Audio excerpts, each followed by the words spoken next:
నమస్తే, నేను కప్పర్ ప్రసాదరావు. మీరు చూస్తున్నది అమ్మా న్యూస్. ఏది నిజం కార్యక్రమానికి స్వాగతం. పత్రికల్లో వస్తున్నటువంటి వార్తలేంటి, వాటి వెనుక దాగున్నటువంటి అసలు నిజాలేంటి, ఈ విషయాలను వెలికి తీసేదే ఏది నిజం కార్యక్రమం. ముందుగా ఈరోజు మనం ఆంధ్రజ్యోతి దినపత్రిక చూద్దాం. ఆంధ్రజ్యోతి దినపత్రికలో నిన్న కేజ్రీవాల్ సిబిఐ విచారణకు హాజరైనటువంటి వార్త చాలా పెద్దగా. కేసీఆర్ తో లింక్ ఏంటి, రాజకీయ సంబంధాల ఆర్థిక సంబంధాలు ఉన్నాయా అంటే సిబిఐ కేజ్రీవాల్ ప్రశ్నించిన ప్రశ్న అనమాట. పంజాబ్ ఎన్నికల్లో కేసీఆర్ మీకు సహకరించారా, మద్యం స్కామ్ లో చేతులు మారిన హవాలా డబ్బును హైదరాబాద్ నుంచి గోవాకు ఎలా తరలించారు, అందులో మీ పాత్ర ఏంటి, పంజాబ్ లో ఆ డబ్బే వాడారా, ఢిల్లీ మద్యం విధానం కేసులో సీఎం అరవింద్ కేజ్రీవాల్ పై ప్రశ్నల వర్షం కురిపించిన సిబిఐ అధికారులు, కేసీఆర్ కవిత సౌత్ గ్రూప్ తో సంబంధాలపై ప్రశ్నలు, అడిగిన ప్రశ్నలన్నింటికీ జవాబిచ్చా కేజ్రీవాల్, సిబిఐ కార్యాలయం ముందు నేతల నిరసన, 4 రాష్ట్రాల్లో ఆప్ శ్రేణుల ఆందోళనలు, అరెస్టులు, నేడు ప్రత్యేకంగా సమావేశం కానున్న ఢిల్లీ శాసనసభ. ఇది ప్రధానంగా ఆంధ్రజ్యోతిలో వచ్చినటువంటి వార్తపై గుజరాత్ వర్సిటీ పౌర నష్టం దావా, ప్రధాని మోదీ డిగ్రీపై వ్యంగ్య వ్యాఖ్యలు చేశారని ఫిర్యాదు, మే 23 హాజరు కావాలని అహ్మదాబాద్ కోర్టు సమన్లు, ఆప్ ఎంపీ సంజయ్ సింగ్ కూడా నోటీసులు అని చెప్పి ఇంకొక వార్త మనం చూస్తా ఉన్నాం. మాది కట్టర్ ఇమాందార్ పార్టీ, నిజాయితీ ఉన్న పార్టీ, మా పార్టీని అంతం చేయాలని చూస్తున్నారు, కానీ దేశ ప్రజలు మాతో ఉన్నారు, లిక్కర్ పాలసీ స్కామ్ ఫేక్, నీచ రాజకీయాల ఫలితం, సిబిఐ అధికారులు మొత్తం 56 ప్రశ్నలు అడిగారు, వాటి అన్నిటికీ సమాధానం చెప్పినని చెప్పి కేజ్రీవాల్ చెప్పినటువంటి మాట ఒకటైతే. ఇంకొక ముఖ్యమైనటువంటి వార్త ఏంటంటే, ఆంధ్రప్రదేశ్ లో వైఎస్ రాజశేఖర రెడ్డి సోదరుడు ముఖ్యమంత్రి వైఎస్ జగన్ బాబాయ్ వివేకానంద రెడ్డి హత్య జరిగినటువంటి విషయంలో, ఆ హత్య కేసులో వివేక హత్య కేసులో ఎంపీ వైఎస్ అవినాష్ రెడ్డి తండ్రి వైఎస్ భాస్కర్ రెడ్డిని అరెస్ట్ చేశారు. ఈయన జగన్ భార్య భారతికి మేనమామ కూడా. పులివెందుల నుంచి హైదరాబాద్ తరలింపు, 14 రోజుల రిమాండ్, చంచల్గూడ జైలుకు. ఆదివారం తెల్లవారుజామున పులివెందులకు సిబిఐ బృందం, వైఎస్ భాస్కర్ రెడ్డి విచారణ, 302, 201 సెక్షన్ల కింద కేసు, ఫోన్ స్వాధీనం, అరెస్టు చేస్తున్నట్లు ఆయన భార్య లక్ష్మికి మేము, మధ్యాహ్నానికి ఉస్మానియా ఆసుపత్రికి తరలింపు, వైద్య పరీక్షల అనంతరం జడ్జి ముందు హాజరు, భాస్కర్ రెడ్డి అరెస్టుకు నిరసనగా పులివెందులలో వైసీపీ నేతలు కార్యకర్తల ఆందోళన, నేడు విచారణకు హైదరాబాద్ రండి, ఎంపీ అవినాష్ రెడ్డికి సిబిఐ నోటీసులు. ఇది వార్త ఒకటి. అట్నే ఇంకొక ఇంపార్టెంట్ అంశం, విషాదం కూడా ఏంటంటే, కుషాయిగూడలో నిన్న ఒక అగ్ని ప్రమాదం జరిగింది. అందులో 3 వ్యక్తులు సజీవ దహనమయ్యారు. పంచుకున్న పక్కనున్న భవనంలోకి వ్యాపించిన పొగ మంటలు. ఆదివారం తెల్లవారుజామున 3 గంటల ఘటన. దట్టమైన పొగతో బిల్డింగ్ వాసులు ఉక్కిరి బిక్కిరి, ఆహాకారాలు చేస్తూ పరుగులు, 4గురికి గాయాలు. మెట్లపై ప్రాణాలు వదిలిన చిన్నారి తల్లిదండ్రులు. ఘటనా స్థలాన్ని సందర్శించిన మంత్రులు అలీ మల్లారెడ్డి. మృతుల కుటుంబానికి 44.5 లక్షల పరిహారం అని చెప్పి ఒక వార్త వచ్చింది. ఏంటంటే, కుషాయిగూడలో టింబర్ డిపోలో జరిగినటువంటి అగ్రమాదం, ఇందులో 3 చనిపోయింది, 3 చనిపోయినటువంటి వార్త. అట్నే నిన్న ఆత్మీయ సమావేశంలో మరొకసారి గొడవ జరిగింది. మా మేడ్చల్ ఆత్మీయ సమావేశంలో మంత్రి మల్లారెడ్డికి అట్నే సుధీర్ రెడ్డికి మధ్యన వాగ్వివాదం జరిగింది. మల్లారెడ్డి ఏకపక్షంగా వ్యవహరిస్తున్నారంటూ సుధీర్ రెడ్డి అదే సమావేశంలో బహిరంగ ఆరోపణలు చేసినటువంటి ఆ వార్త కూడా ఒకటి. మాజీ ఎమ్మెల్యే మాట్లాడుతుండగానే మైక్ లాక్కున్న మంత్రి మల్లారెడ్డి. మేడ్చల్ బీఆర్ఎస్ ఆత్మీయ సమ్మేళనం బసాబాస, ఇద్దరి మధ్య మరోసారి బగ్గుమన విభేదాలు, సభకు పిలువలేదని బోడుపల్లి నేతల నిరసన. ఇదొకటైతే. కర్ణాటకకు సంబంధించి మాజీ ముఖ్యమంత్రి షెట్టర్ బీజేపీకి గుడ్ బై చెప్పినటువంటి వార్త కూడా ఒకటి ప్రధానంగా ఇలా ఈనాడులో కనబడతా ఉంది. ఆంధ్రజ్యోతిలో వివేక హత్య కేసు కొలికి తేవాలని చెప్పిన కిషన్ రెడ్డి గారు మాట్లాడిన మాటలు, దర్యాప్తు ఆలస్యం అవుతుంది, సుప్రీంకోర్టు కూడా వ్యాఖ్యానించింది, వ్యక్తులు టార్గెట్ గా సిబిఐ విచారణ ఉండదు. కేంద్ర మంత్రి కిషన్ రెడ్డి. ఇఫ్తార్ ఎందుకు వెళ్తారు, భద్రాచలంకి ఎందుకు వెళ్లరు, కేసీఆర్ కేంద్ర మంత్రి ఫుల్ ప్రశ్న. బీజేపీ కార్యాలయంలో ఇఫ్తార్. ఢిల్లీ వెళ్లిన బండి సంజయ్, అగ్రనేతలను భేటీ అయ్యే ఛాన్స్. తెలంగాణ 3 బీజేపీ వైపే, కర్ణాటకలో మళ్ళీ మా సర్కార్ అంటూ కేంద్ర హోంమంత్రి మాట్లాడినటువంటి మాటలు కూడా ఇలా ప్రధానంగా మనం చూడొచ్చు. ఏ ఊరి ధాన్యం ఆ ఊరికి అంటాకే అని చెప్పి ఇంకొక వార్త కూడా వచ్చింది. స్థానిక రైతుల నుంచి కొనుగోలు, ఇతర ప్రాంతాల రైతులకు నో ఛాన్స్. కేంద్రంలోనే పాస్ పుస్తకాల పరిశీలన, సాగు విస్తీర్ణం ఆధారంగానే సేకరణ.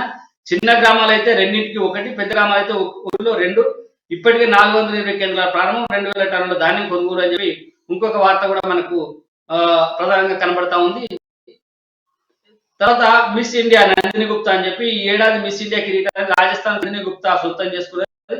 మణిపూర్ లోని కుమన్ లబ్ ఇండోర్ స్టేడియంలో జరిగిన 59వ ఫెమినా మిస్ ఇండియా విజేతగా నిలిచారంటూ కూడా ఒక వార్త మనం ఇలా చూడొచ్చు. అయితే అన్నిటికంటే ముఖ్యమైనది కేజ్రీవాల్ సిబిఐ ముందు హాజరైనటువంటి అంశమే ప్రధానంగా మనకు చర్చనీయాంశం అవుతా ఉన్నది. ఇక్కడ ఈనాడు దినపత్రికను చూసినట్టయితే ఇందులో same YS Bhaskar Reddy arrest అనేటువంటి వార్త ప్రధానంగా ఇచ్చారు. భాస్కర్ రెడ్డి ఫోటో, అట్నే సహనిందితుడిగా వైఎస్ అవినాష్ రెడ్డి అనేటువంటి వార్త కూడా ఇందులో అవినాష్ రెడ్డి ఫోటోతో వేసిండ్రు.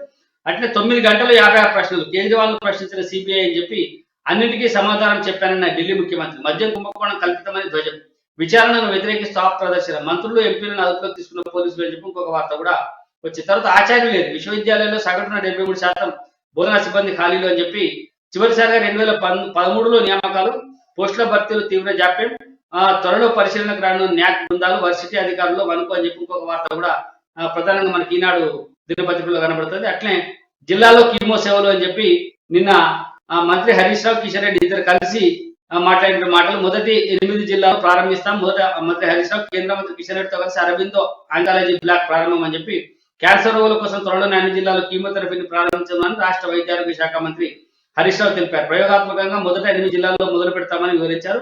ఈ కీమోథెరపీ అంటే క్యాన్సర్ కేసులు రోజు రోజుకు దేశంలో అన్ని జిల్లాల్లో అన్ని గ్రామాల్లో పెరిగిపోతున్న దృష్ట్యా కీమోథెరపీ కేంద్రాలని అన్ని జిల్లాల్లో పెడతామనేటువంటి ఒక వార్త కూడా మనకు కనబడతా ఉంది.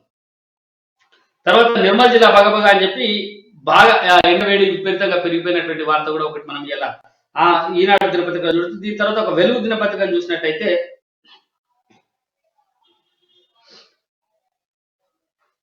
ముగ్గురు సజీవ దహనం. నిన్న టింబర్ డిపోకు సంబంధించి దహనం కేసులో ముగ్గురు చనిపోయినటువంటి వార్త ప్రధానంగా ఇచ్చింది. అట్లనే 7 జిల్లాల్లో 44 డిగ్రీలు అంటే టెంపరేచర్ పెరిగిపోయిందనేటువంటి వార్త కూడా ప్రధానంగా ఇచ్చారు. అంటే అప్పుల ఊబిలో సింగరేణి, బకాయిలు ఇప్పించని సర్కారు, జీతాల కోసం తండ్రాడుతున్న సంస్థ. రాష్ట్రం వచ్చినప్పుడు 3,540 కోట్ల బ్యాంక్ బ్యాలెన్స్ ఉంటే ఇప్పుడు 4,900 కోట్ల అప్పు ఉందని చెప్పి ఒక వార్త. జనరల్ ట్రాన్స్ఫర్ నుంచి రావాల్సిన బాకీలు 15,000 కోట్లు, అప్పులు చేస్తే కానీ ముందుకు రావడం పరిస్థితి అని చెప్పి సింగరేణికి సంబంధించిన వార్త ఒకటి. అట్నే రాష్ట్రంలో అన్ని పెరిగాయి. ద్రవ్యోల్బణంలో తెలంగాణ టాప్. మార్చిలో 7.63%, జనవరిలో 8.58%, ఫిబ్రవరిలో 8.56గా నమోదు. జాతీయ సగటు కన్నా మన దగ్గరే ఇన్ఫ్లేషన్ రేట్ అధికం. పాలు, కూరగాయలు, పెట్రోల్ వరకు అన్ని ధరలు బగ్గుమంటున్నాయి. పెరిగిన అన్ని ఛార్జీలు, బస్ కిరాయిలతో సామాన్య ఇంకిరి తిప్పలు అని చెప్పి ఒక వార్త వెలుగు దినపత్రికలో మనం చూడొచ్చు. వీటి తర్వాత ఇదే 9 గంటలు 56 ప్రశ్నలు. లిక్కర్ స్కామ్ కేసులో ఢిల్లీ సీఎం కేజ్రీవాల్ విచారించిన CBI. Vijay Nair, south group తో సంబంధాలపై ఢిల్లీ లిక్కర్ పాలసీ మార్పుల్లో మీ ప్రమేయం ఉందా అని చెప్పి ప్రశ్నించినటువంటి వార్త కూడా ఒకటి మనకు కనబడతా ఉన్నది. అంటే బయ్యార్ స్టీల్ ప్లాంట్ హామీ ఏమైందని చెప్పి నా కిషన్ రెడ్డి గారు ప్రశ్నించారు. 2018 ఎన్నికలప్పుడు గప్పాలు కొట్టారు. వైజాగ్ స్టీల్ ప్లాంట్ పై మాట్లాడే నైతిక హక్కు బీఆర్ఎస్ కు లేదు అని చెప్పి నిజాం షుగర్ ఫ్యాక్టరీని ఎందుకు తెరిపిస్తలేరు? కేసీఆర్ 9 ఏళ్ల తర్వాత అంబేద్కర్ విగ్రహంపై నిద్ర లేచాడు. దళిత బంధును బీఆర్ఎస్ బంధుగా మార్చారని చెప్పి కిషన్ రెడ్డి గట్టిగా ఇచ్చినటువంటి కౌంటర్ కూడా ఒకటి మనకి ఇలా ప్రధానంగా కనబడుతుంది. మమ్మల్ని గెలిపిస్తే ఉచిత కరెంట్ అని చెప్పి కర్ణాటకలో రాహుల్ గాంధీ చేసినటువంటి కామెంట్ కూడా ఇలా వెలుగు దినపత్రికలో ప్రధానంగా మనకు కనబడుతుంది. అతీత్ కు ఐఎస్ఐ, లష్కరేతో లింకులు. టెర్రరిస్టుల నుంచి వెపన్స్ కొన్న యూపీ గ్యాంగ్స్టర్. ఫేమస్ కావాలని అతన్ని కాల్చి చంపామన్న నిందితులు. ప్రయాగ్రాజ్తో పటిష్ట భద్రత. ఇంటర్నెట్ బంద్. 144 సెక్షన్ విధింపు. 17 మంది పోలీసుల సస్పెన్షన్ అని చెప్పి నిన్న అతీక్ ఎన్కౌంటర్ కు సంబంధించినటువంటి విషయంలో కూడా ఒక ప్రధాన వార్త మన వెలుగు దినపత్రికలో మనం చూడొచ్చు. అట్లనే మనం ఇంకా ఒకసారి నమస్తే తెలంగాణ దినపత్రికను చూసినట్టయితే నమస్తే తెలంగాణ దినపత్రిక గురించి మనం ఎప్పుడు కామెంట్ చేస్తామంటే అంటే అన్ని పత్రికలలో వచ్చేటువంటి వార్తలకు భిన్నంగా నమస్తే తెలంగాణ దినపత్రికలో వార్తలు ఉంటాయి. నమస్తే తెలంగాణ దినపత్రికలో ఉండేటువంటి వార్తలన్నీ కూడా ఏ రకంగా ఉంటాయి? మద్యం కేసు ఫేక్. నిన్న ఎవరు కేజ్రీవాల్ చెప్పినటువంటి అంశం ఒకటి ప్రధానంగా ఇచ్చారు. అంటే ఏడాదంతా పరీక్షలే అని చెప్పి ఇంకొక ఐటమ్ గా మనకు ఇవ్వడం జరిగింది. అంటే సన్నాసుల సంబరం. అట్లా అన్ని ఈ రకమైనటువంటి వార్తలు. వలస కూలీలో దిల్కుష్ అంటే వలస కూలీలు అందరూ వాపసు వస్తున్నారు అని చెప్పేటువంటి ఒక అంశం కూడా ఇక్కడ ప్రధానంగా మనకు కనబడతా ఉంటుంది. అంటే మహారాష్ట్ర నుంచి కొంతమంది నాయకులు బీఆర్ఎస్ లో చేరినటువంటి వార్త కూడా ఇలా ప్రధానంగా మనకు నమస్తే తెలంగాణలో కనిపిస్తూ ఉంటది. సన్నాల సంబరం అని చెప్పి అంటే ఒడ్లు కొనుగోలు భారీగా రైతులు సంబరపడుతున్న అనేటువంటి వార్త కూడా ఒకటి మనకు ఇలా కనబడుతుంది. దీన్ని ఎంతవరకు వాస్తవాలు? ఈ సన్నాల సంబరం నిజమేనా? వలస కూలీలందరూ వాపసు వస్తున్నారా? ఇవన్నీ మాట్లాడాలంటే ఇవన్నిట్లలో దాదాపు అన్ని ఫేక్ వార్తలే ఉంటాయి నమస్తే తెలంగాణలో. మిగతా పత్రికలు వచ్చిందంటే భిన్నంగా ఉంటాయని చెప్పి అనుకున్నాం కదా. ఇది ఏడాదంతా పరీక్షలు. అసలు కేసు టీఎస్పీఎస్సీ ప్రశ్న పత్రం లీక్ అయింది, నిరుద్యోగులు ఇబ్బంది పడుతున్నట్టు మాట కదా. ఏడాదంతా పరీక్షలు అని చెప్పి ఖుషి చేసేటువంటి వార్త ఒకటి మనకు నమస్తే తెలంగాణ. ఇది ఈ రోజు పత్రికల్లో వచ్చినటువంటి వార్తల హెడ్లైన్స్. వీటిపైన మనం చర్చించే ముందు ఈ ఏది నిజం కార్యక్రమంలో స్వల్ప విరామం తీసుకుందాం. వాస్తవాలకు దగ్గరగా, నిజాయితీకి నిలువుటద్దల్లా, ప్రతి అడుగు రేపటికి ముందడుగులా, సరికొత్త వార్తా ప్రసార శ్రవంతిలా మీ అమా న్యూస్ ఛానల్.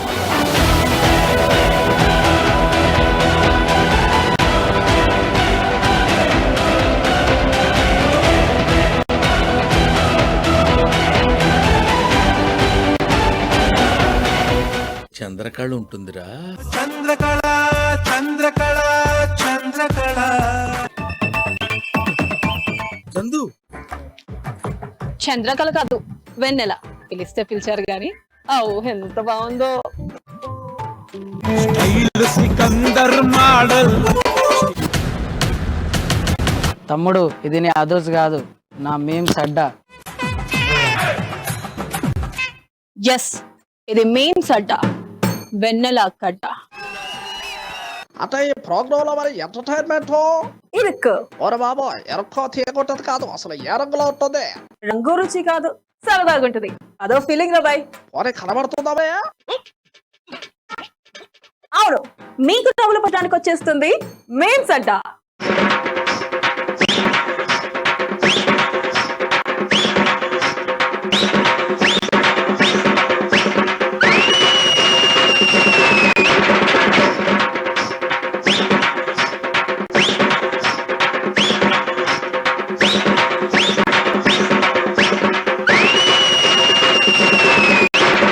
ఇది ఎక్కడ పైన అమ్మానిస్ లో ప్రతి ఆదివారం ఉదయం 10 గంటలకు, తిరిగి సాయంత్రం 5 గంటలకు.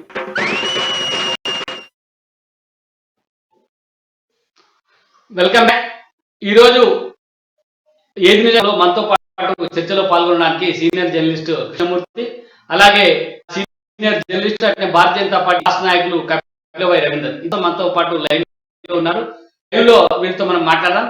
ముందు అంటే మనము కేజ్రీవాల్ సంబంధించిన అంశం ప్రధానంగా చర్చిస్తా ఉన్నాం. కేజ్రీవాల్ ఢిల్లీలో సిబిఐ కేజ్రీవాల్ పిలిచినప్పటికీ కేజ్రీవాల్ సంబంధించినటువంటి అంశాలు తెలంగాణ ప్రాంతంలో ప్రతి పల్లెల్లో కూడా చర్చనీయాంశం అవుతా ఉన్నాయి. ఎందుకంటే కేజ్రీవాల్ కు లిక్కర్ స్కామ్ కి సంబంధించినటువంటి అంశంలో సిబిఐ పిలిచింది. అయితే ఇక ఆంధ్రప్రదేశ్ లో తెలంగాణ కూడా లిక్కర్ స్కామ్ కు సంబంధించినటువంటి అంశాలు అన్ని గ్రామాలలో పెద్దెత్తున చర్చకు పోతున్నటువంటి సందర్భంలో కేజ్రీవాల్ నిన్న సిబిఐ పిలవడం ప్రతి పల్లెలో కూడా ఇది ఒక చర్చకు దారితీసింది. రేపు ఇక్కడ ఏం జరుగుతుంది, ఇక్కడ ఉన్న బీఆర్ఎస్ పార్టీకి ఉన్నటువంటి సంబంధాలు ఏంటి, ఇక్కడ మళ్ళీ కవితను పిలుస్తారా, మరి ఇంకా ఆంధ్రప్రదేశ్ సంబంధించిన నాయకులు ఇంకెవరైనా ఇందులో లింకులు ఉన్నాయా ఏంటి అనే దానిపైన పెద్ద ఎత్తున చర్చ జరుగుతుంది. దీనిపైన మనం కూడా మాట్లాడదాం. ప్రధాన కృష్ణమూర్తి గారు చెప్పండి, నేను కేజ్రీవాల్ ఎప్పుడైతే లిక్కర్ స్కామ్ లో సిబిఐ విచారణ పిలిచింది, దాదాపు 9 గంటల పాటు ఆయనను విచారించిన పత్రికల వార్తలు చూస్తా ఉన్నాం. 56 ప్రశ్నలు అడిగినారు. అన్ని ప్రశ్నలకు నేను సమాధానం చెప్పిన అని చెప్పి కేజ్రీవాల్ చెప్పింది. అన్నిటికంటే ముఖ్యమైన చెప్పింది ఏంటంటే అసలు ఈ లిక్కర్ స్కామ్ అనేది ఫేక్, ఇది లేని కల్పితమైనటువంటి ఒక కేసు అని చెప్పింది. దీన్ని ఏ రకంగా చూడాలి? అంటే ఆయన చెప్పిన విషయంలోనే మనం అర్థం చేసుకోవచ్చు. 56 ప్రశ్నలు అడిగారు, వాడు సమాధానం చెప్పిన చెప్తారు. మరో పక్కనే మరి ఫేక్ అంటారు. ఫేక్ అన్నప్పుడు నేను సమాధానం చెప్పాల్సిన అవసరం లేదు. అన్నిటికీ నేను నాకు తెలియదని చెప్పినా అని చెప్పాల్సిన అవసరం ఉంది. సమాధానం చెప్పినంటే అర్థం ఏంటిది అంటే మరోసారి ప్రజలను విచ్చలం చేసి మేము మేధావులము, మేము పెద్ద రాజకీయవేత్తలము, మాకే ఉత్తమవచ్చు రాజకీయం అనేది అని అనుకుంటున్నారు. అది కాదు కదా. అంటే అక్కడ సిబిఐ అడిగినది ఏంటి, మీ పంజాబ్ ఎన్నికల్లో మీరు డబ్బు ఖర్చు పెట్టారు, దానికి సంబంధించిన డబ్బులు ఎక్కడి నుంచి వచ్చాయి, గోవా నుంచి హైదరాబాద్ తరలించారా, హైదరాబాద్ నుంచి డబ్బు ఎక్కడికి వెళ్ళి వచ్చింది, ఎట్లా వచ్చింది, ఏ రూపంలో డబ్బు వచ్చింది మీకు హైదరాబాద్ నుంచి అనే ప్రశ్నను అడిగారు. వాటికి సంబంధించిన వివరాలను అంటే ఒక రకంగా చెప్పండి, దర్యాప్తు సంస్థల విచారణ అంశాలను బహిర్గతం చేయొద్దు, అది పాటించాల్సిందే. కానీ ఈయన కొంత స్పష్టత ఇవ్వాల్సిన అవసరం ఉంది. ఒక బాధ్యత గల ప్రజాప్రతినిధి, ఒక రాష్ట్రానికి ముఖ్యమంత్రి కాబట్టి కొన్ని అంశాల మీద స్పష్టత ఇవ్వాల్సిన అవసరం ఉంది. అది ఇవ్వకుండా అదంతా ఫేక్, ఒకవైపు ఫేక్ అంటూనే మరోవైపు మేము హాజరైన 56 ఆయనే చెప్తున్నాం 56 ప్రశ్నలు. అంటే ఎట్లా ఉందంటే ఇటు నేను మంచోని నిన్న చెప్పారు, నేను అవినీతి పరునైతే ప్రపంచంలో ఎవరు నీతిమంతులు లేరు అని చెప్తారు. అది తనకు తనగా సర్టిఫికేట్ ఇచ్చుకొని ఆ సర్టిఫికేట్ మీరు అందరూ ఆమోదం ముద్ర వేయండి ఎట్లా అవుతుంది? అది కాదు కదా. లిక్కర్ స్కామ్ లో అంటే ఒక రాష్ట్ర ముఖ్యమంత్రి తెలియకుండా ఒక పాలసీ, కీలకమైన పాలసీని రూపొందించడం సాధ్యమా? దీని విషయంలో ఆలోచించాల్సిన అవసరం ఉంది. ఒక ఎక్సైజ్ అంటే రాష్ట్రానికి తీసుకొచ్చేటువంటి మార్గాన్ని ఒకటి. మనం ప్రధానంలో మాట్లాడినప్పుడు ఇందాక మీరు చెప్పారు, నేను అవినీతి పరుడు అయితే ప్రపంచమంతా అవినీతి పరుడు, నా అంత నీతి పరుడు మొత్తం ప్రపంచంలో లేదనేది ఒకటి, నీతివంతమైన పార్టీ ప్రపంచంలో లేదనేది. ఈ రెండు కూడా చెప్తా. అసలు కట్లవై రవీందర్ గారు కూడా మనతో పాటు ఫోన్ లైన్ లో సిద్ధంగా ఉన్నారు. రవీందర్ గారు నమస్కారం.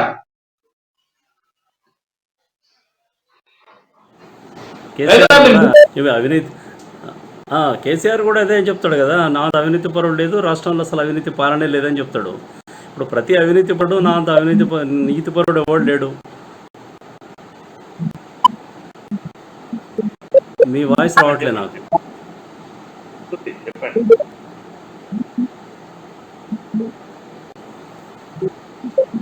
హలో, నా వాయిస్ రావట్లేదండి.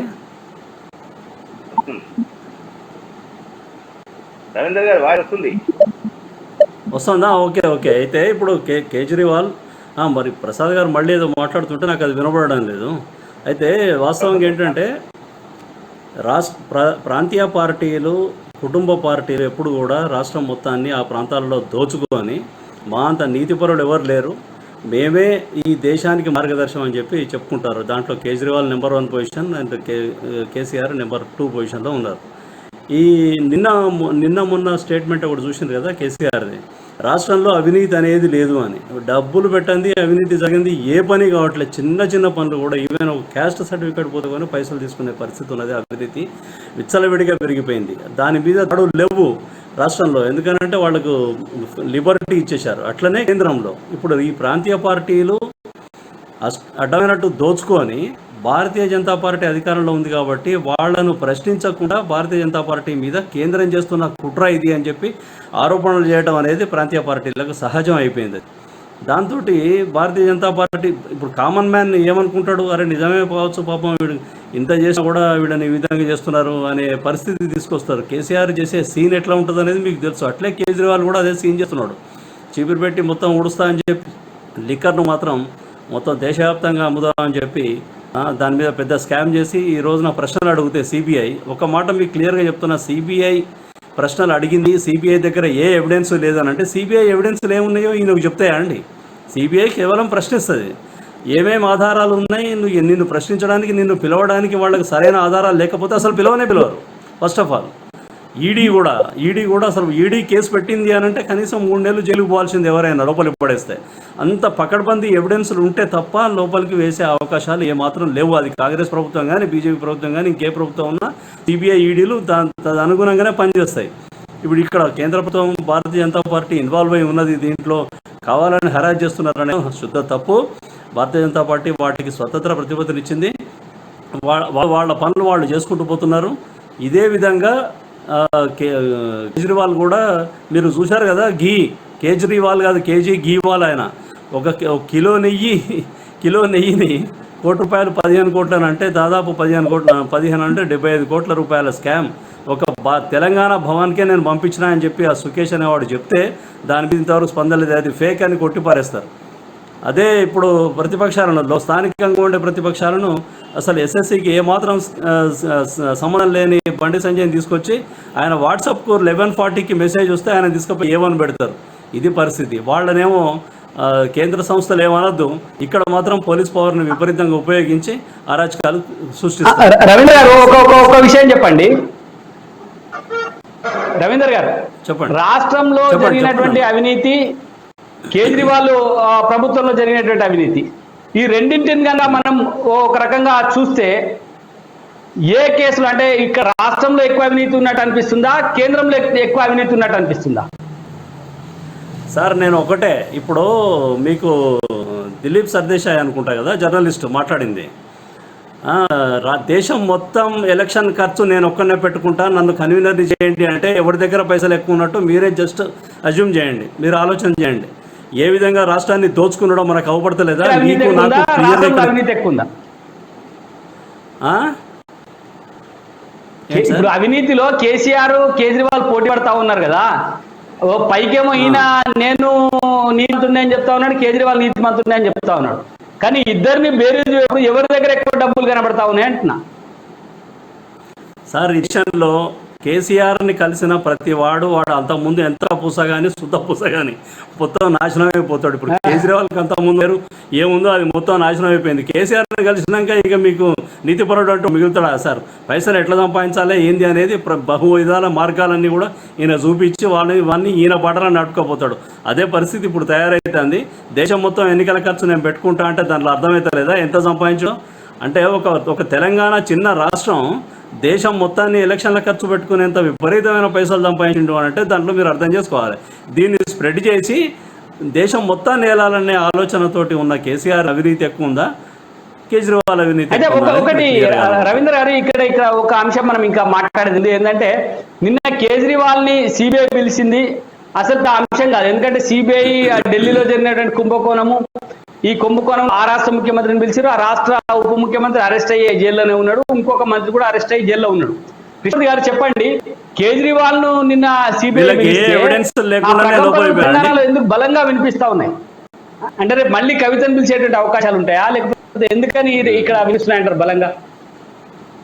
అంటే ఖచ్చితంగా మన రాష్ట్రానికి చెందినటువంటి ప్రజాప్రతినిధుల ప్రమేయం ఉందన్న విషయాన్ని మీరు నేను చెప్పడం కాదు, దర్యాప్తు సంస్థలకు తమ నివేదికలలో కోర్టుకు సమర్పించాయి, కొన్ని ఆధారాలను కూడా చూపించాయి వాటికి సంబంధించి. అంటే వీరు మొదట్లో అంటే మనం ఒక్కసారి బ్యాక్ వెళ్తే బీజేపీ ఎంపీలు కొంతమంది మొదట్లో చెప్పారు ఢిల్లీ లిక్కర్ స్కామ్ లో కవిత ప్రమేయం ఉందని చెప్పేసి. చెప్తే ఇదే కవిత నాకు కావాలని బదనాం చేసిన ఆధారాలు బయట పెట్టండి, ఆధారాలు చూపండి అన్నారు. ఆధారాలు చూపించారు, ఆధారాలు వచ్చాయి, బయటకు వచ్చాయి. ఆధారాలతోటి సిబిఐ కేసు నమోదు చేసింది, సిబిఐ ప్రశ్నించింది, ఈడీకి లభించింది, ఈడీ కేసు నమోదు చేసింది, ఈడీ 3 సార్లు విచారించింది.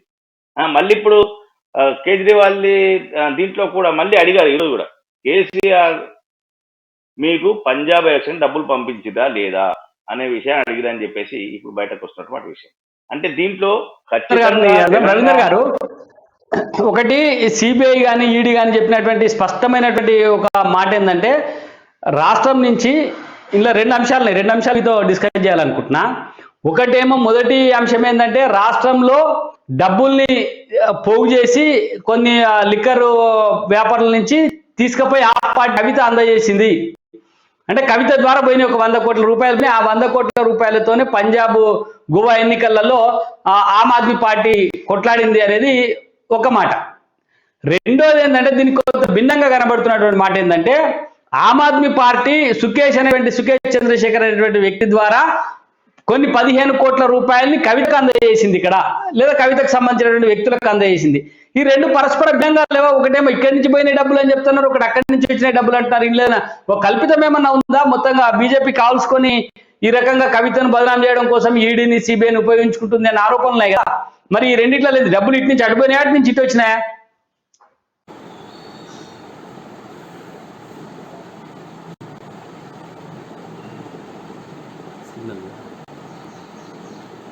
హలో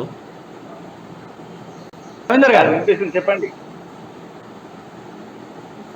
రవీంద్ర గారు చిన్న సాంకేతిక ప్రాబ్లం వచ్చినట్టుంది. కృష్ణమూర్తి గారు చెప్పండి, ఈ క్వశ్చన్ మీరు విన్నారు కదా. ఒకవైపు నుంచి ఏమో సుకేష్ చంద్రశేఖర్ ఇక్కడికి డబ్బులు పంపించిందంటారు, మరోవైపు ఏమో ఇక్కడి నుంచి డబ్బులు ఆపుకుపోయినాయి అంటారు. ఏది ఇందులో ఏది కరెక్ట్?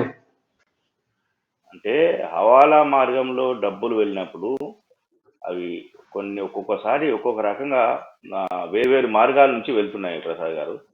మనం గతంలో చాలాసార్లు చూసాం ఈ బంగారం తరలింపు వీటి విషయంలో కూడా ఎక్కడికెళ్ళో లింకులు వస్తుంటాయి. ఇది కూడా అదే.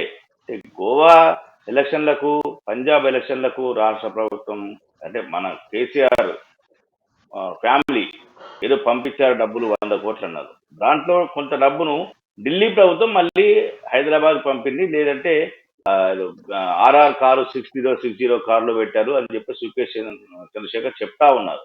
అంటే దాంట్లో ఉన్నటువంటి కమిషన్ రూపంలో కూడా రావచ్చు.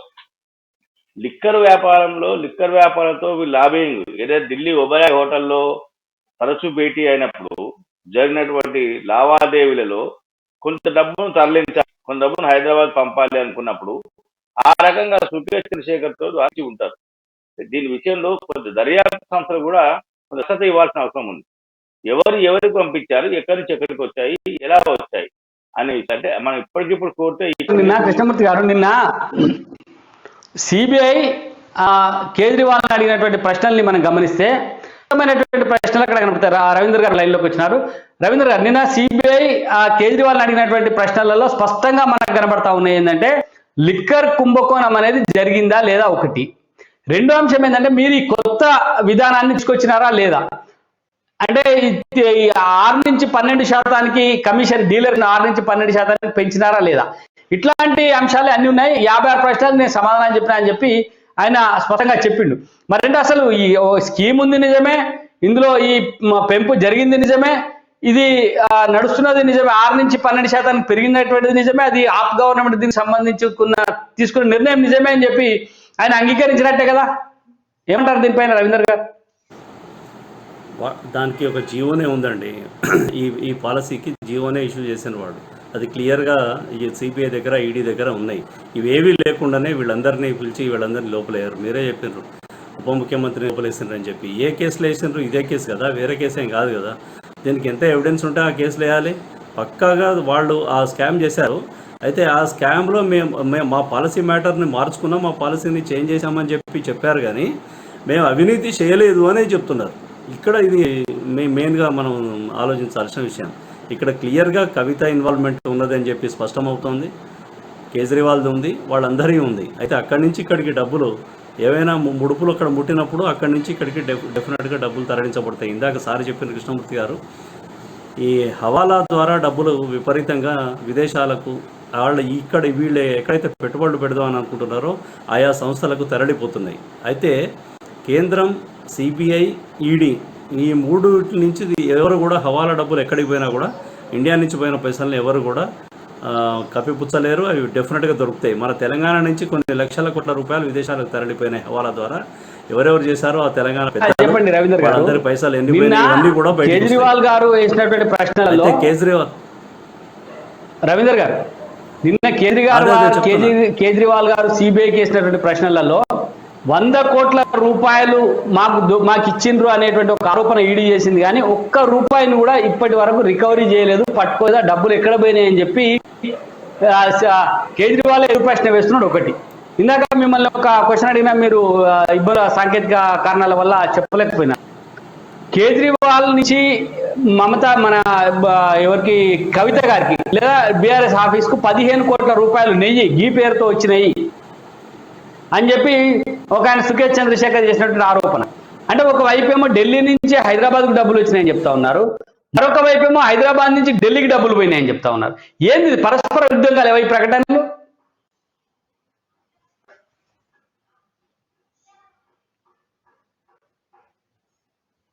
ఏందో మళ్ళీ కొద్దిగా సాంకేతిక ప్రాబ్లం వల్ల రవీంద్ర గారు లేకపోతే ఇదే విషయం మళ్ళీ ఆయనతో మనం మాట్లాడదాం.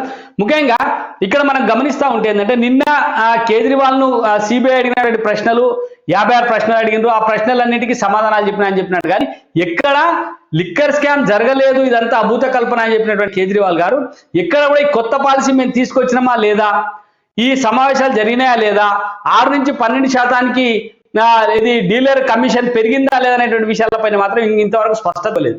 అంతా గుట్టంతా కూడా అందులోనే ఉంది. ఏది 6 నుంచి 12% కమిషన్ పెంచడం, ఈ కమిషన్ పెంచడం వల్ల డీలర్లకు లబ్ధి చేకూరడం, డీలర్లకు లబ్ధి చేకూరింది కాబట్టి ఆ లబ్ధిలోంచి కొంత ఈ వ్యూహకల్పన చేసినటువంటి వాళ్లకు చెల్లించే విధంగా ఒప్పందం. ఇది అసలు స్కామ్. చాలా మందికి అర్థమైతలేదు లిక్కర్ స్కామ్ అంటే ఇదేందో పెద్దగా ఏం జరిగింది, అక్కడ వీళ్ళు ఏమన్నా లిక్కర్ తయారు చేస్తారా, లేకపోతే అమ్ముతారా, లేకపోతే అక్కడ కవిత గారు పోయి ఏమన్నా పెట్టినరా, లేకపోతే కేజ్రీవాల్ ఏమన్నా దుకాణాలు పెట్టి లిక్కర్ అమ్ముతా ఉన్నారా, ఇట్లాంటి ప్రశ్నలు అన్నీ వస్తా ఉన్నాయి.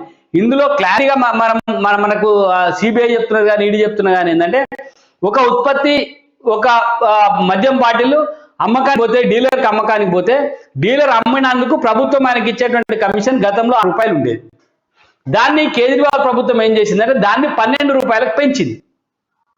అట్లనే కొన్ని అంటే ఏదైతే హోల్సేల్ కంపెనీలు ఉన్నాయో, హోల్సేల్ కంపెనీలు లేకపోతే లిక్కర్ ఉత్పత్తి చేసేటువంటి కంపెనీలు రిటైల్ వ్యాపారం చేయడానికి వీలు లేదు, కానీ దాన్ని మార్చి హోల్సేల్ కంపెనీలు కూడా రిటైల్ వ్యాపారం చేసుకోవడానికి అనుకూలంగా ఒక నిర్ణయం తీసుకున్నారు అనేది మరి స్పష్టంగా ఈ ఒప్పందంలో కనబడతా ఉంది. అంటే దీనివల్ల కొన్ని వేల కోట్ల రూపాయలు లిక్కర్ కంపెనీలకు అట్నే హోల్సేల్ వ్యాపారాలకు లబ్ధి చేకూరుతుంది. కాబట్టి ఆ లబ్ధి నుంచి కొంత కిక్ బ్యాక్ల రూపంలో ఈ మొత్తం ఈ స్కీమ్ ను రూపొందినటువంటి ఇటు సౌత్ గ్రూప్ కానీ లేకపోతే కేజ్రీవాల్ సంబంధించిన వ్యక్తులకు కానీ ముట్టినాయి అనేది ఈడీ చేసినట్టు ఆరోపణ.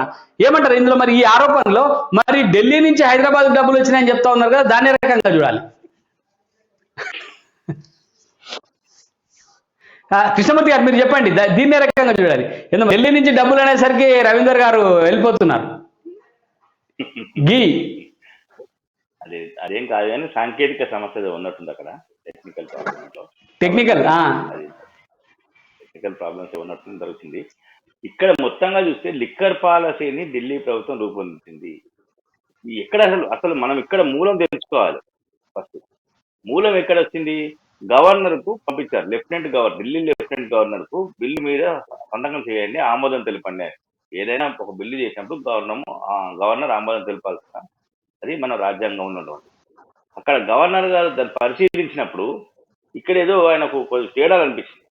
ఏంటి ఇంత అబ్నార్మల్ పెంచడం ఏంటి, ఇంత దుకాణ సంఖ్య పెంచడం ఏంటి, ఏంటిది అంటే ఆయనకు అనుమానం వచ్చి వెంటనే ఆయన సిబిఐకి ఆర్డర్ చేశారు. సిబిఐ విచారణ జరిపినప్పుడు ఈ మొత్తం కుంభకోణం లాబింగ్ అంతా బయటకు వచ్చింది. అక్కడి నుంచి మొదలైంది ఈ వ్యవహారం అంతా.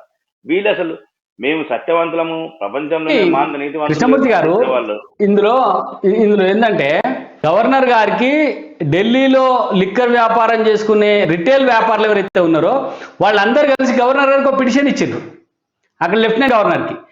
ఏమనంటే మా వ్యాపారాలన్నీ దెబ్బతింటాయి, మేము వ్యాపారాలకి బయట నుంచి బడా వ్యాపారులు వచ్చి ఇక్కడ లిక్కర్ వ్యాపారం చేసుకోవడానికి వాళ్ళు ప్రయత్నం చేస్తా ఉన్నారు, దీనివల్ల మేము ఉపాధి కోల్పోతాము, మేము ఇబ్బందులు పడతా ఉన్నాం ఆర్థికంగా అని చెప్పి ఒక మెమరాండం వాళ్ళు ఇచ్చినప్పుడు దానిపైన సిబిఐ విచారణకి లెఫ్టినెంట్ గవర్నర్ ఆదేశించడం, సిబిఐ మెల్లగా తీగలాలితే డొంకంత కదిలినట్టుగా ఇందులో ఇన్వాల్వ్ అయినప్పుడు పూర్తి వివరాలు అంటే ఏ రకంగా జరిగింది, ఏం జరిగింది అనేటువంటి పూర్తి వివరాలు బయటకు వచ్చినాయి.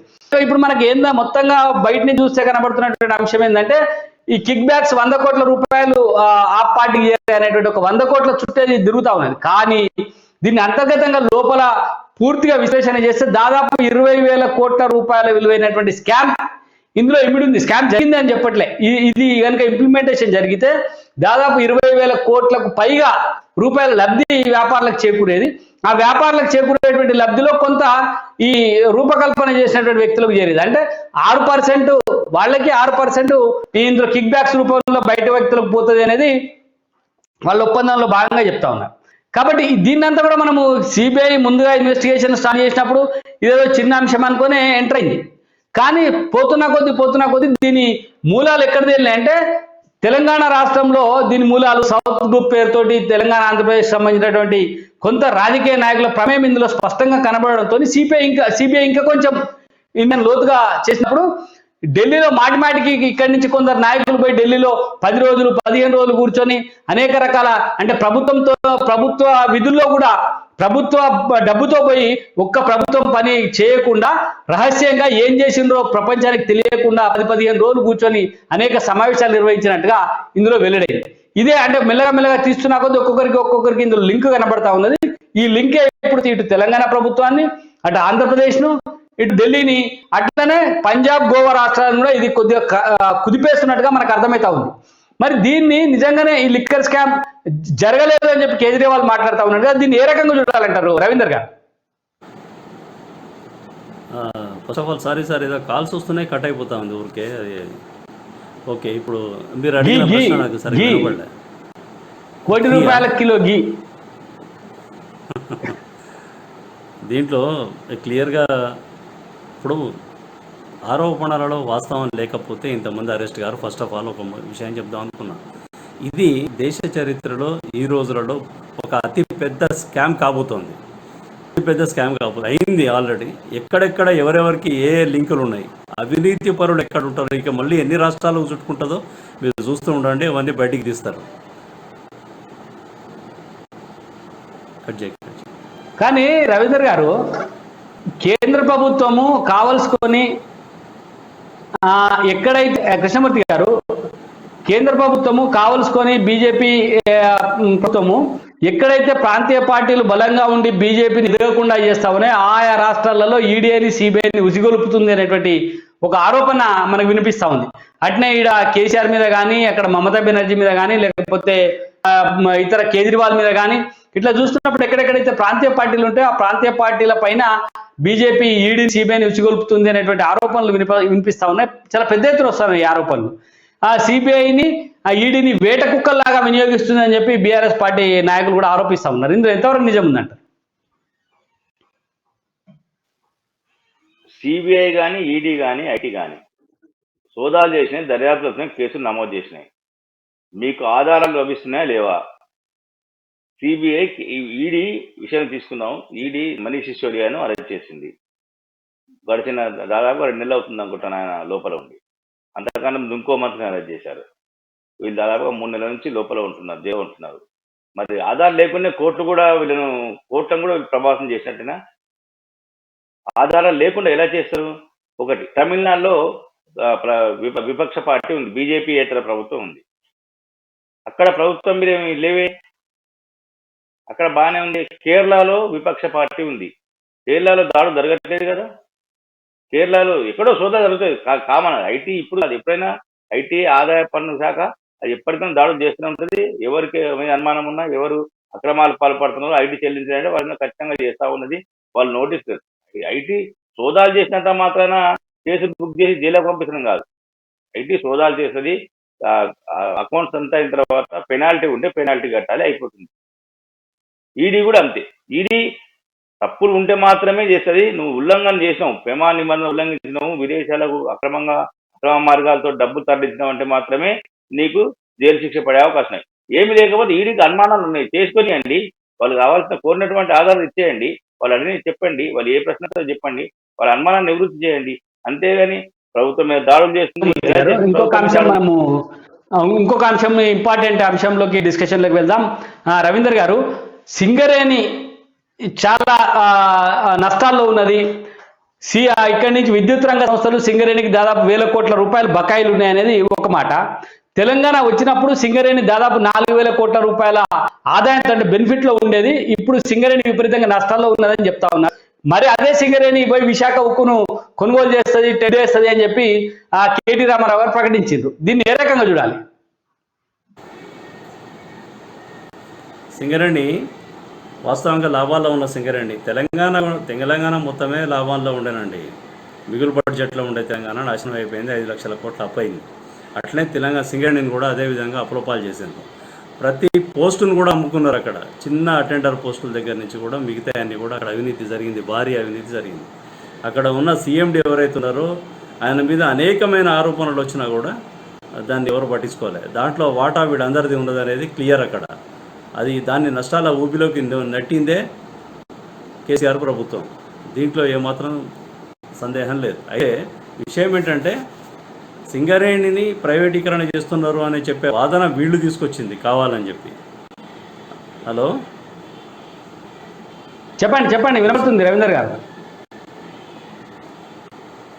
అయితే అంటే ఇది మనకు స్పష్టంగా సింగరేణి విషయంలో ఏం కనబడతా ఉంటుంది అంటే, ఒక శాస్త్రం తెలంగాణలో బలంగా వినిపిస్తూ ఉంటుంది మనకి. ఎక్కడ మింగ మెతుకు లేదు, మీసాలకు సంపెంగా నూనె అని చెప్పి చాలా మంది చెప్తా ఉంటారు. అంటే ఇంట్లో ఆర్థిక పరిస్థితి చాలా ఇబ్బందిగా ఉన్నా కూడా బయట ఏదో నేను చేసేస్తాను అని చెప్పి అన్ని రకాల గుప్పలు చెప్తున్నటువంటి విధానం ఉన్నప్పుడు, ఏదైనా ఈ వ్యక్తులకు సంబంధించిన అంశం చెప్పాల్సి వచ్చినప్పుడు ఈ మాట చెప్తారు, మింగ మెతుకు లేదు, మీసాలకు సంపెంగా నూనె అని చెప్పి చెప్తారు అనేది మనం విన్నాం.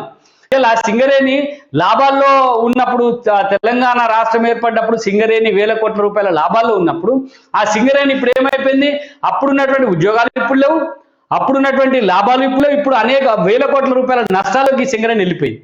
అట్లనే మన దగ్గర ఉచితంగా విద్యుత్ ఇస్తున్నామని చెప్తున్నటువంటి ప్రభుత్వము ఆ విద్యుత్ రంగ సంస్థలు సింగరేణికి చెల్లించాల్సినటువంటి బకాయి, సింగరేణి నుంచి బొగ్గు తీసుకొని విద్యుత్ ఉత్పత్తి చేస్తాయి కదా, సింగరేణికి చెల్లించాల్సినటువంటి బకాయిలు కూడా సుమారు 1000 కోట్ల రూపాయలు సింగరేణికి చెల్లించాల్సినటువంటి పరిస్థితి ఉన్నది అని చెప్పి ఇలా అనేక నివేదికలు చెప్తా ఉన్నాయి. మరి ఈ సందర్భంలో ఇక్కడనే నువ్వు సింగరేణి నడిపేటువంటి పరిస్థితి లేదు.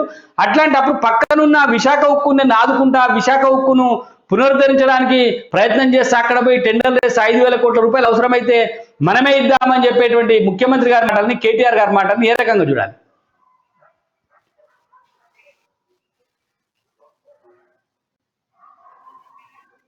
కృష్ణమూర్తి గారు, అంటే మీరు అన్నట్టుగా ఇంట్లో ఈగల మూత బయట ఏమో మూత అంటారు, ఆ రకంగా ఉంది రాష్ట్ర ప్రభుత్వం. అవును, రాష్ట్ర ప్రభుత్వం నిన్నదాకా మేము సింగరేణిని తోటి ఉక్కు పరిశ్రమ తెప్పిస్తాము, మేము ప్రపంచానికి ఆదర్శంగా ఇస్తాం, దేశానికి ఆదర్శంగా ఇస్తామన్నారు. మరి నష్టాల కారకులు ఎవరు? విద్యుత్ సంస్థల బకాయిలను రాష్ట్ర ప్రభుత్వం సింగరేణి చెల్లించకపోవడమే ప్రధాన కారణం. విద్యుత్ సంస్థలను నష్టాల్లో ముంచిందరు రాష్ట్ర ప్రభుత్వం. తన ఓటు బ్యాంకు రాజకీయాల కోసము విద్యుత్ సంస్థలు ముంచినటువంటి రాష్ట్ర ప్రభుత్వము సింగరేణి సంస్థను కూడా ముంచేసింది. సింగరేణి సంస్థను ప్రైవేట్ పరం చేస్తారంటూ ఒకవైపు ధర్నాలు చేపిస్తారు, మరోవైపు సింగరేణి సంస్థతోటి ఉక్కు పరిశ్రమ కొనుగోలు చేస్తామంటారు. ఇది ఎట్లా అవుతుంది సాధ్యము? దీని మీద కనీసం వీళ్ళ దగ్గర ఏమైనా డిపిఆర్ ఉందా? ఎట్లా చేయబోతున్నారు? అధికారులను పంపించి ఇక్కడ ప్రెస్ కాన్ఫరెన్స్ పెట్టి ఏదో చెప్పేస్తే అయిపోతుంది, తెల్లవారంగానే అక్కడ ప్రకటన వచ్చిందని చెప్పని అది మాయ విజయం చూసిన కేసీఆర్ భయానికి దిగి వచ్చిన కేంద్ర ప్రభుత్వం మళ్ళీ వాళ్ళే పెట్టుకుంటారు సార్.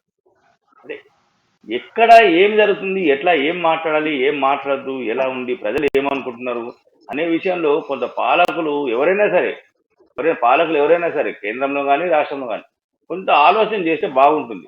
ఆలోచన చేయకుండా ఏది పడితే నేను మాట్లాడుతున్నాను, నాకున్న అధికారం కాబట్టి నేను మాట్లాడతాను, మీడియా రాస్తుంది కాబట్టి నేను ఇష్టం చెప్తాను అనేది అది చాలా తప్పు. ప్రజలను తప్పుదారి పట్టించే విధంగా వ్యవహరిస్తున్నారు. సింగరేణి నష్టాలకు పూర్తి బాధ్యత రాష్ట్ర ప్రభుత్వానిదే. సింగరేణి అంటే అంటే ఇక్కడ ఇంకొకటి కూడా ఉంది, సింగరేణిని ప్రైవేటీకరణ చేసేటువంటి ప్రక్రియ ఒకటి కొనసాగుతా ఉంది. సింగరేణిని ప్రైవేట్ వ్యక్తులకు అమ్మేస్తారు, దాన్ని మేము అడ్డుకుంటున్నాము అని చెప్పి ఒకవైపు చెప్తా ఉన్నాడు. అట్లనే విశాఖ స్టీల్ కూడా అమ్మేస్తా ఉంటే దాన్ని అడ్డుకొని కొనుగోలు చేస్తామని చెప్తాను. కానీ వాస్తవంగా సింగరేణిలో 51% రాష్ట్ర ప్రభుత్వం వాటా అయితే 49% మాత్రమే కేంద్ర ప్రభుత్వం వాటా. మరి ఈ ప్రైవేటీకరణ చేసేటువంటి ప్రక్రియ ఇది నిజమేనా? సింగరేణిని ప్రైవేట్గా అమ్మేస్తారు అనేటువంటి రాష్ట్ర ప్రభుత్వ ఆరోపణ ఏదైతే ఉందో అది కరెక్టేనా? సింగరేణి నష్టాల్లో ఉంది, దీన్ని నష్టాల నుంచి గట్టెక్కించాలంటే ప్రైవేట్ వ్యక్తులకు అప్పచెప్పాలి అనేటువంటి ఒక ప్రక్రియ చేపట్టిండ్రు అన్నారు కదా, అది కరెక్టేనా? దాన్ని మీరు సమర్థిస్తారు? అది రాష్ట్ర ప్రభుత్వం చెప్పాలి.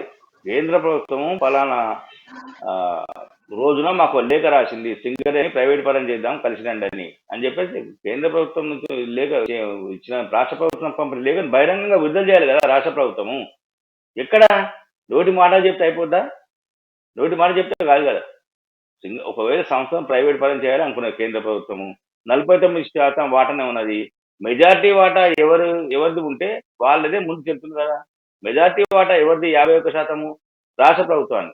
రాష్ట్ర ప్రభుత్వము దానికి కేంద్ర ప్రభుత్వం పంపిన లేఖకు ఓకే చెప్పిందా? అది కూడా చెప్పాలి కదా. ఈ గడిచిన 4 సంవత్సరాలుగా సింగరేణి సంస్థ ప్రైవేటీకరణ పెట్టుబడి గతంలో సింగరేణి ఎన్నికలు జరిగినప్పుడు కూడా ఇదే రకంగా చెప్పారు, ఇదే ప్రచారాంశంగా మార్చారు. టీఆర్ఎస్ సర్బంధ సంస్థను గెలిపిస్తే సింగరేణి ప్రైవేటీకరణ ఆపుతామని చెప్పారు. అక్కడ జరగలేదు. అంతకన్నా ముందు ఎన్నికల్లోనూ తెలంగాణ ఉద్యమం జరిగినప్పుడు ఎన్నికల్లోనూ కృష్ణమూర్తి గారు, సింగరేణిలో వచ్చేటువంటి బొగ్గు ఏదైతే ఉందో ఈ సింగరేణి బొగ్గు అక్కడ విశాఖ ఉక్కు కర్మాగారానికి పనికిరాదు, కేవలం బాయిలర్ల వాడడానికి మాత్రమే ఉపయోగపడేటువంటి బొగ్గు అనేది కూడా ఒకటి ఉంది. మరి అసలు నాణ్యవంతమైనటువంటి బొగ్గు లేదు ఇక్కడ. విశాఖకు అవసరమయ్యేటువంటి ముడి సరుకు మన దగ్గర లేదు, ఐరన్ ఓరు అందించేటువంటి అవకాశము లేదు. పోనీ 5,000 రూపాయల కోట్లు తీసుకుపోయి డైరెక్ట్గా ఇద్దామంటే సింగరేణి అప్పుల ఊబిలో కూరుకుపోతున్నటువంటి పరిస్థితి ఉన్నది. ఈ పరిస్థితులలో వాళ్ళు పోయి విశాఖ ఉక్కును కొనుగోలు చేస్తాము, లేకపోతే విశాఖ ఉక్కులో పెట్టుబడులు పెడతాము, విశాఖ ఉక్కు వేసినటువంటి బిడ్లో పార్టిసిపేట్ చేస్తామనేటువంటి మాటలన్నీ కూడా దాదాపుగా ఇవి బూటకాలు, కేవలం ప్రజల్ని మభ్యపెట్టేందుకే అనేటువంటి విషయం అర్థమవుతా ఉన్నట్టుగా మనం అనుకోవచ్చా? ఖచ్చితంగా. అసలు సింగరేణి దగ్గర 500 కోట్లు ఎక్కడ ఉన్నాయి సార్? రాష్ట్ర ప్రభుత్వం 500 కోట్లు పరిస్థితిలో ఉందా?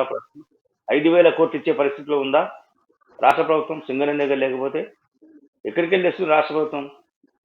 ఈ ఉద్యోగులకే అసలు జీతాలు ఇవ్వట్లేదు, పెన్షనర్లకు జీతాలు ఇవ్వట్లేదు. మొన్న అయితే కేవలం ఊరికే ప్రజల్ని ఒక భ్రమ కల్పించడం కోసము ఆంధ్రప్రదేశ్లో బీఆర్ఎస్ పార్టీకి కొంత విశాఖ ప్రాంతంలో ఉండబడేటువంటి ఉక్కు ఉద్యోగుల యొక్క కార్మికుల యొక్క మద్దతు పొందడం కోసమే ఈ ప్రకటనలు ఉపయోగపడతాయి అనుకోవచ్చా? ఖచ్చితంగా.